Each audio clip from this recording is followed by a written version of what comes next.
Magandang gabi po sa inyo mga ka-farmer. Let's go farming na po. 17 days na po yung ating mga alagang sisiw at ito na po sila. Meron na po dito mga nasa 3/4 na. Iba maabot na namang ano yan, mga halos malapit na mag 1 kilo. Pero meron din po naiiwan. Talagang hindi po may iwasan yan. Marami-rami din yung mga naiiwan. Iba po nagtatanong bakit daw yung mga manok nila ay ang babagal magsipaglaki. Marami pong pwedeng panggalingan yung mabagal na paglaki nila. Pwede nyo sa pagbubrooding, pwede rin sa paraan ng pagpapakain. Minsan po kasi sa umaga malakas silang kumain. Pagdating ng gabi nakakalimutan natin na lagyan ng pakain yung kanilang feeder. Kaya pagdating ng gabi, mga bandang alas 2, stop na sila ng kain. Kapag ganun po, malaki ang nawawala sa atin. Kumbaga dapat ay mahaharvest sila na mas maaga, di mas lalo pong tumatagal. Tsaka pagka napuputol po yung mabilis nilang pagkain, yung tuloy-tuloy na pagkain, may epekto rin po yung sa paglaki nila. Kung mapapansin po ninyo, mas nag-iipon sila dito. Kung tutuusin, medyo open air po dito kumpara po doon po kasi medyo mainit, may ilaw na, tapos kulog pa yung ilalim, yung silong. Kaya mainit po doon. Dito po medyo malamig. Kasi po, ang temperature po dito ngayon sa Lucena ay nasa 28 degrees. Kumbaga mainit-init, maalinsangan. Ang mga manok po, kung saan sila komportable, doon po yung nagpupunta. Ayan po, kaya dyan sila puntahan, komportable sila sa temperature dito. Just in case naman na lumamig o umulan, meron silang pwedeng puntahan dito. Ayan. Kumbaga may option sila, may choices sila, buti pa sila sana all. May choices. Ganun po.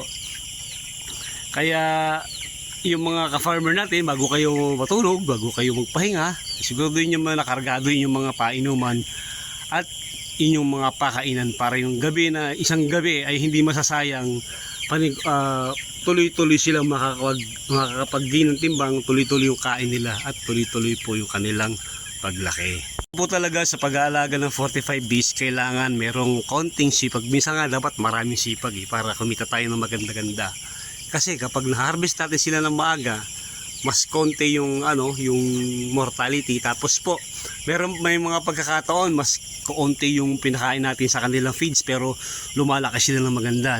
Depende rin po yung sa panahon at depende po sa pag-aalaga natin sa kanila. Mahalaga po, hindi sila nauubusan ng tubig. Pagpasok po ng mga 18th day or 19th day, stop na po tayo bigay ng mga antibiotics sa kanila. Kasi withdrawal stage na yan, maaari day 30, day 31, 32, pwede na tayong mag-harvest. Iba na yung sigurado.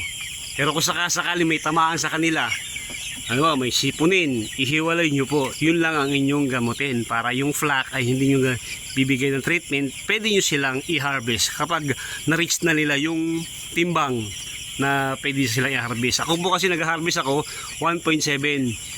Para pag dinrest nyo yan, 1.7 na yan sa live, pag dinrest po yan, ang timbang po yan ay 1.1, 1.2, pero depende po sa manok. Meron po manok na malaki ang atay, merong marami ang balon ang bituka, may malaki ang balonan. Ang totoo po, may mga nakaabang na po dito, naririnig nila yan.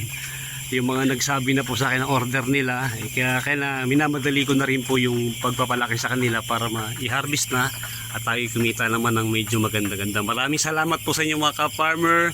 Paki-like po yung video natin. Kung maaari po, paki-subscribe na ating channel. At mabuhay po kayong lahat. Happy farming po.